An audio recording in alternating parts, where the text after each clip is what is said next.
Signs of the last days. Take a look at this, my friends.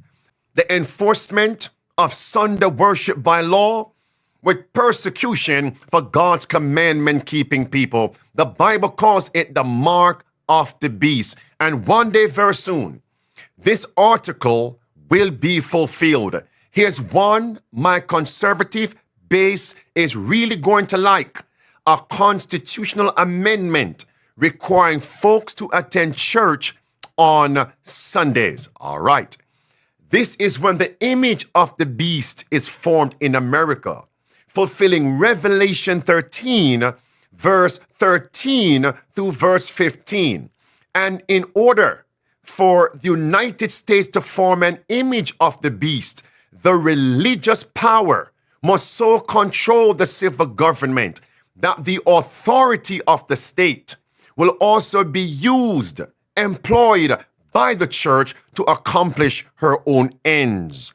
Whenever the church has obtained secular power, she has employed it to punish, to prosecute, to persecute God's commandment-keeping people, and that day is upon us.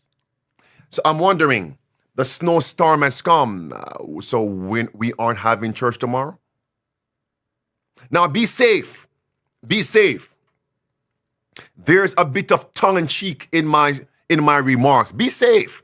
If you can't handle it, then stay home. But if you can, you know what to do. Beloved, if a small thing happens and we are running for cover, are we really ready for the last days? All right, here it is. Latter-day Saint. This bill is about, quote, this bill is about respecting the religious beliefs and practices of those who choose to own and operate a franchise so they can choose to preserve a day of rest or worship. This bill provides them with the freedom to observe the same, quote, Sundays accepted, end quote, which is a right, an expectation enshrined in the U.S. Constitution. I must say something here. So what is this congressman, this lawmaker's justification? He says, in the U.S. Constitution, Sunday is a day for rest. Sunday is a day for worship. That's what he said. Now, I believe that men aren't infallible. God alone is infallible. And if the founders and the authors of the U.S. Constitution meant that Sunday is a day of worship based on the Bible, then I'm going to say candidly, emphatically, that the founders and the Constitution are wrong. Because the Bible doesn't say Sunday is a day of rest. All right, it doesn't say that. It said the seventh day of the week is God's day of rest, commonly called Saturday.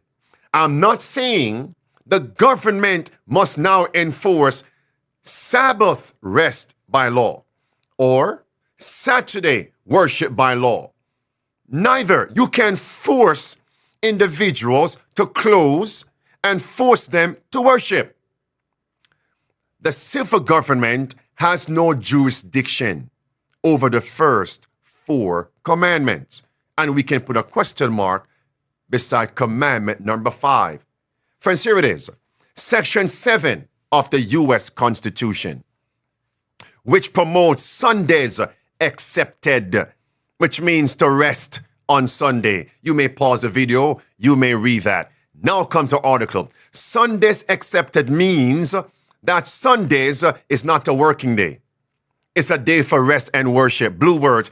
This reflects an acknowledgement, they say, of Sunday as a day of rest or religious observance, which was customary at the time the Constitution was written. Who cares? It's wrong. Sunday's not the biblical day of rest, nor God's Sabbath. That's it. And I'm not promoting Saturday or Sabbath worship by law. All right. So who gave the world Sunday worship by law and Sunday rest? It is the papacy, Roman Catholicism. And they got that from paganism. That's it. Heathenism. Let's be clear. Heathenism. And if you trace it back, it came from Satan. Sunday, commonly called Sunday, is the first day of the week. And the devil wants to be first. You can have it. You can have it. And now we're seeing a law promoting what popery exalts. What do you call that? That's an image of the beast. Popery. Now, if this becomes law, you know what time it is. Now, friends, here it is. To prove his point, this is Supreme Court justice in America in the day, in the 1800s. To prove this point, that America is a Christian nation.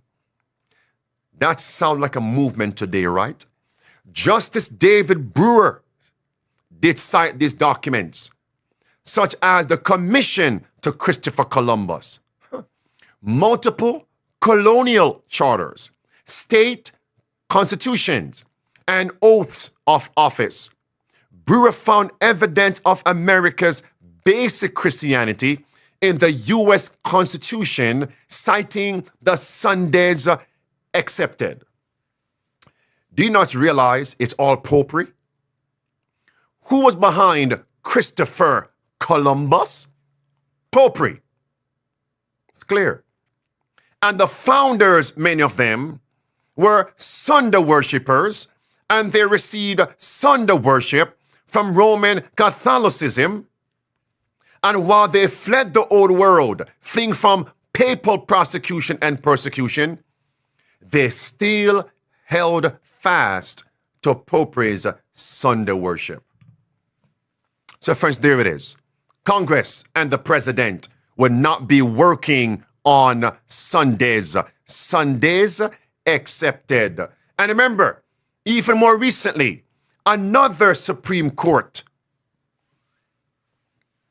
justices also stated that laws that promote Sunday can be used for health, safety, and recreation, and the general well-being of citizens, even though it may have a religious connotation.